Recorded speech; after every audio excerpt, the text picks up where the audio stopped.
identitas dalam diri seseorang itu bisa ada 3 jenis yang bisa saling berbeda. Yang pertama, aku menurut diriku. Yang kedua, aku menurut orang lain. Dan yang ketiga, aku yang sebenarnya. Ini beda-beda. Pemahamanku terhadap diriku mungkin beda dengan pemahaman orang lain tentang diriku, bahkan bisa juga beda dengan kenyataan diriku yang sebenarnya. Misalnya, ada orang yang permisif, menganggap dirinya itu baik terus, padahal hakikatnya dirinya itu buruk, dirinya itu suka bohong. Tapi dia merasa, loh, kebohonganku itu kan beralasan, kebohonganku demi kebaikan. Sehingga kebohongan itu dihitung sebagai baik. Sebenarnya kan dia bohong, sebenarnya dia ini pembohong. Tapi dia memahami dirinya sebagai orang yang baik, mulia. Mungkin orang lain punya pandangan berbeda, mungkin dia tidak tahu faktanya, cuma ngerti setengahnya, ya dianggapnya, orang ini mungkin terpaksa bohong misalnya. Itu kan beda antara anggapanku tentang diriku, anggapan orang lain padaku, dan hakikat diriku yang sebenarnya. Maka kata William James, ketika 2 orang bertemu, itu sebenarnya ada 6 orang yang hadir. Yang pertama apa? Yaitu pandangan masing-masing tentang dirinya. Jadi kalau 2 orang bertemu, yang pertama ketemu itu pemahaman masing-masing orang, yang ketemu itu tentang dirinya sendiri-sendiri. Kemudian 2 lagi yang ketemu adalah pandangan masing-masing tentang yang lain. Pandanganku tentang dirimu dan pandanganmu tentang diriku. Ini kan 2. Dan yang ketiga, hakikat yang sebenarnya dari diri masing-masing. Itu kan 2 lagi, berarti 6. Jadi kalau kita ketemu 4 mata, itu sebenarnya yang ketemu tidak 4 mata, tapi 12 mata. Jadi yang 2 orang pertama ini aku menurut diriku masing-masing, 2 orang kedua aku menurut masing-masing kita menurut orang lain, dan yang ketiga aku yang sebenarnya. Ini masing-masing kan 2, jadi 6, matanya 2 jadi 12. Jadi pertemuan 4 mata itu sebenarnya pertemuan 12 mata. Ini menurut William James. Jadi kalau teman-teman nanti berefleksi, memahami diri, coba didalami lagi. Di mana titik beda antara pandanganku tentang diriku sendiri dengan diriku sendiri yang sejati dengan pandangannya orang lain terhadap diriku. Ini bisa jadi beda-beda. Nah, menarik kalau teman-teman bisa mengajak teman yang lain, misalnya punya teman akrab, diajak berefleksi tentang diri masing-masing. Kira-kira menurutmu aku itu seperti apa sih? Kalau menurutku aku itu seperti ini, kalau menurutmu sama enggak seperti itu? Nah, nanti tinggal dilanjutkan sebenarnya aku itu seperti apa. Jadi bisa sesama sahabat mungkin saling membantu mengenali diri. Kalau dalam ilmu psikologi itu tentang pengenalan diri itu kita dikenal ada 4 wilayah. Ada wilayah yang terbuka, ada wilayah yang tersembunyi, ada wilayah buta, dan ada wilayah yang tidak diketahui. Jadi ada wilayah open, ada wilayah blind, ada wilayah hidden, dan ada wilayah unknown.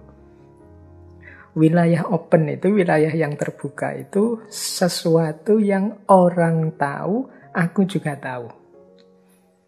Misalnya, saya itu cerewet. Aku tahu aku itu cerewet. Orang lain juga tahu kalau kita itu cerewet misalnya. Nah, ini I know. Others juga know. Tapi ada wilayah yang hidden, tersembunyi. Wilayah tersembunyi itu yang aku tahu, tapi orang lain tidak tahu. Misalnya kita sendiri di kos. Aku tahu aku itu kalau bangun tidur mesti kesiangan. Tapi karena aku di kos sendirian tidak ada yang tahu. I know. Tapi others don't know. Ini namanya wilayah hidden. Ya nanti kalau kita ceritakan ke orang lain jadi tahu. Ada wilayah blind. Wilayah blind itu wilayah buta yang kita tidak melihat itu. Ini wilayah yang I don't know. Aku tidak tahu. Tapi others know. Orang lain tahu. Ini untuk hal-hal yang tidak kita sadari. Misalnya kita itu mudah tersinggung kalau pas lapar misalnya. Kita mungkin tidak perhatian dengan itu. Pokoknya tidak sadar saja. Kalau lapar kita tersinggungan misalnya. Nah, ini orang lain mendeteksi. Wah, anak ini kalau lapar mengerikan ini. Kita tidak tahu. Orang lain tahu. I don't know. Tapi others know. Itu namanya wilayah blind. Nanti ada wilayah unknown. Wilayah unknown itu orang lain tidak tahu. Aku juga tidak tahu. Ini perlu pendalaman untuk menggali. Yang mungkin perlu waktu juga untuk mengenali. Ternyata aku ini, bisa itu, punya kualitas ini. Itu wilayah unknown. Ini kita perlu kontemplasi, perlu refleksi lebih dalam. Boleh nanti kalau ada teman, ada sahabat, saling menilai, kalau yang sudah punya pasangan mungkin bisa suami istri atau teman sakos yang di kamar itu saling mengenali diri.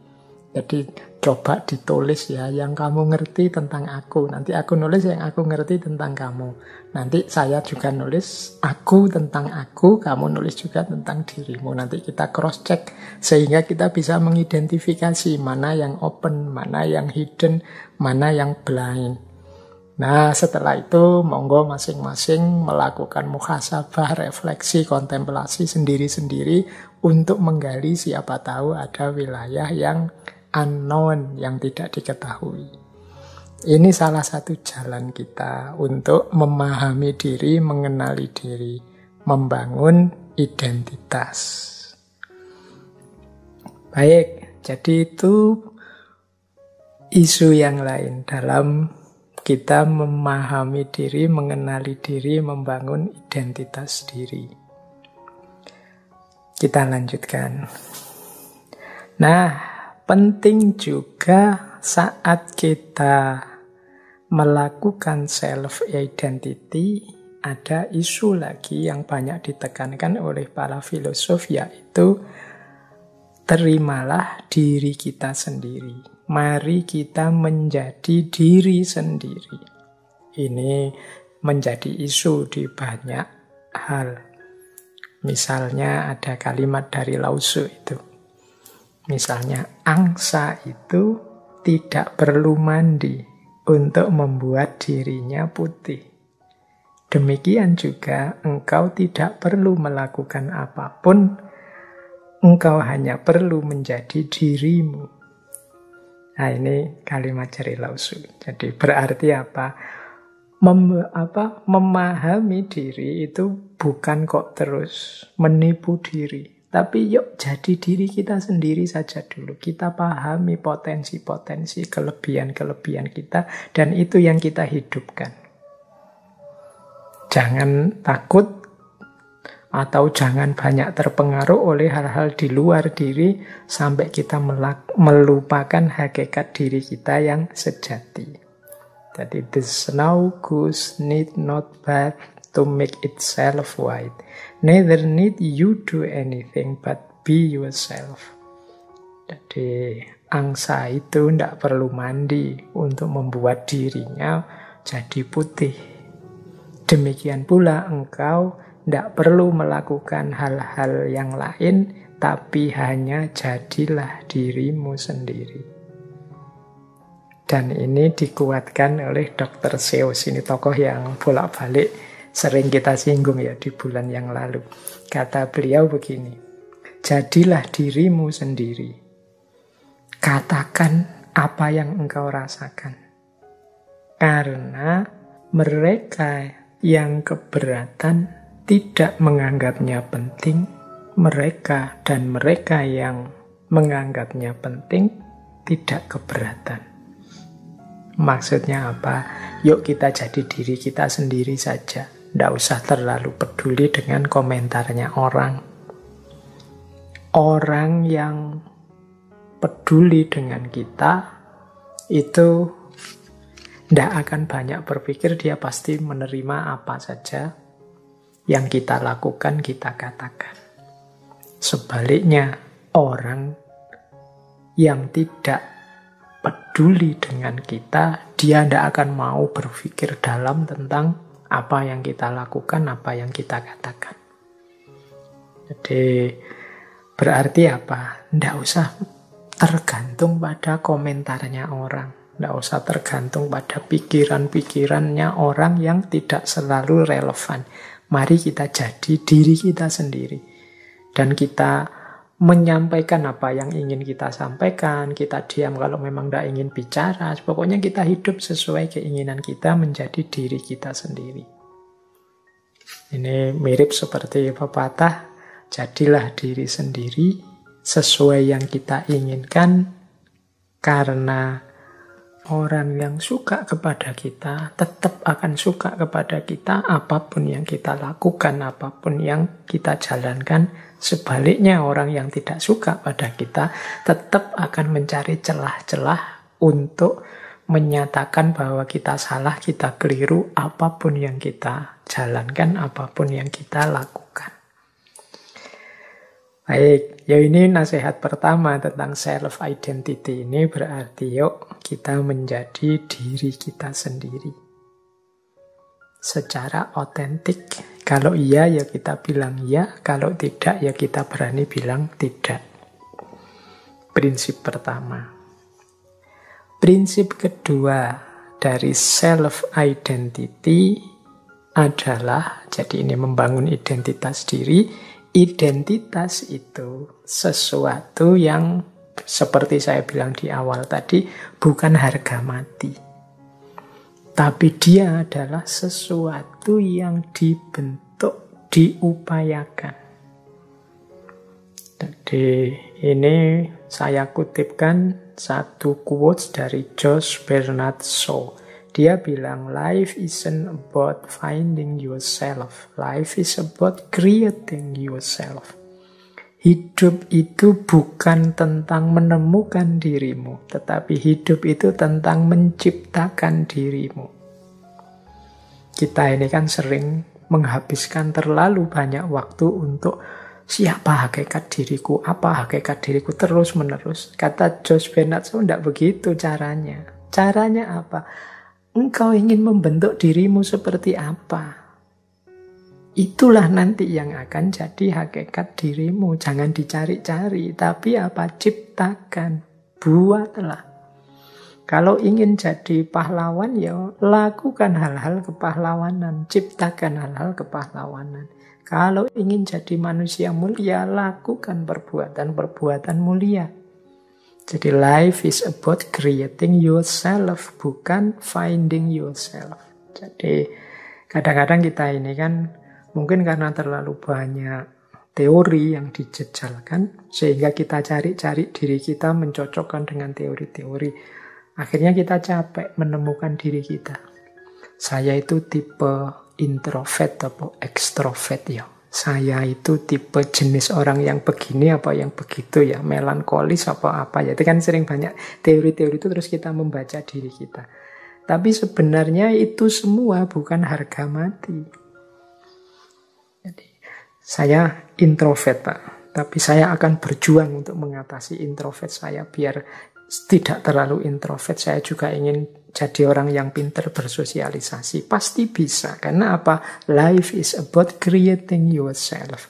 Jangan menyerah dengan karakter yang sedang kita miliki hari ini. Wong karakter itu bukan harga mati.